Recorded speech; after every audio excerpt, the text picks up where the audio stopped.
In case you missed it, talk about a courtroom surprise. A man on trial for murder stopped that trial in its tracks and instead took a plea deal from prosecutors. Tristan Jackson pleaded guilty to a single manslaughter charge and got 15 years in prison. He's accused of fatally shooting 43-year-old Daryl Howard early on Easter morning in 2019. That was near Concord in Delaware. Jackson had already reportedly confessed to police after he was arrested. A second suspect who was arrested was released and not charged. Beaumont police want help finding out how a man ended up naked and dead in a ditch in a North End neighborhood.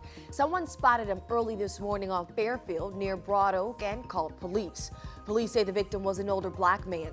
They're investigating the man's death as a homicide. An autopsy has been ordered. But if you know anything, if you have any information, please contact Beaumont police. The wife of one of the fishermen who drowned Wednesday at Keith Lake in Port Arthur talked to us today about how it happened. Norma Diaz says she and her husband, Rolando Caballero, were out fishing with their fishing buddy, Halil Kakmatis. Diaz says Halil went after a bait bucket that had fallen in the water. Her husband went in after him, and then he got caught up in the strong currents. Even the rope that he had tied to himself wasn't enough to save him.